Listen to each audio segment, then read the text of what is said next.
Hello, this is my testimony when how I found Jesus and everything that I went through as a child and teen and early adult. As a kid, I got saved and started hearing God's voice. I seriously thought that everyone, like every kid, talked to God. And then I found out that they didn't talk to God like I did. And so I got singled out. So fast forward to my teen years, I was a sinner, doing a lot of bad things. So the devil had access to my life to torment me because of it. And I didn't know that all I had to do was surrender my life to God again and ask for forgiveness. I became suicidal and I was about to end my life. As soon as I was about to, I told the Lord that I was sorry, but I didn't want to live anymore. And when I said that, God sent me a vision of my funeral. I saw all of the people there, including the look on my mom and dad's face. I never saw my dad cry until that vision, and he had tears, falling, and it broke my heart. And I saw my mom; she was crying so much, and it broke my heart. I immediately regretted, and I put the knife down, and I said, "I'm sorry," and I don't want to hurt anyone.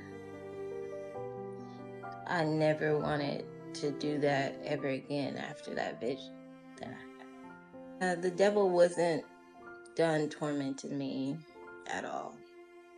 So fast forward throughout my life, I lost friends.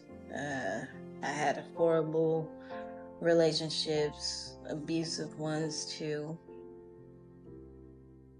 I asked God, why am I here? Every time horrible things happened to me, I just got lower and lower.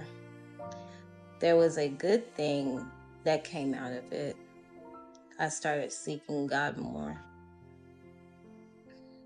So, fast forward through adulthood, this is when I got off of social media completely. No more Facebook, no more TikTok.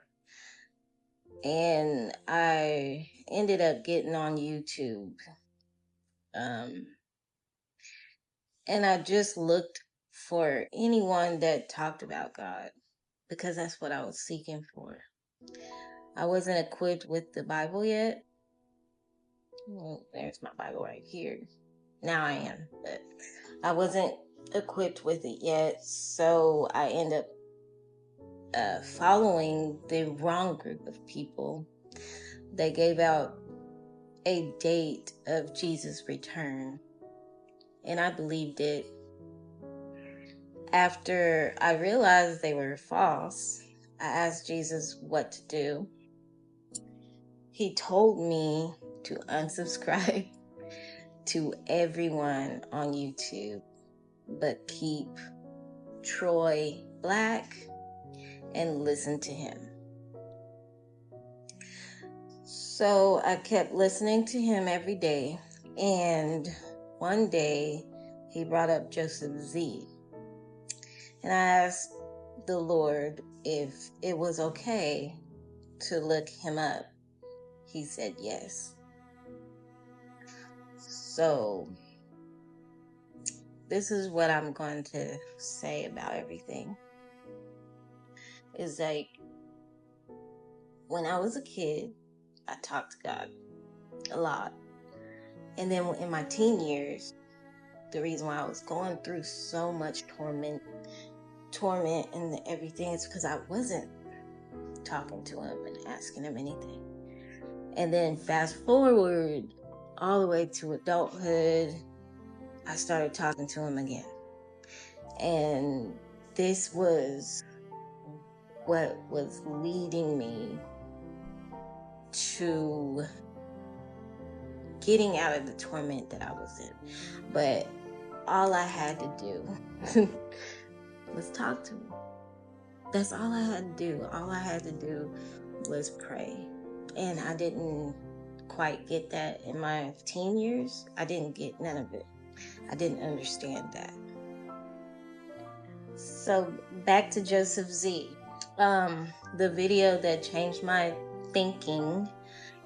I was always, depressed and low. Even when I knew Jesus was with me, I couldn't get depression away.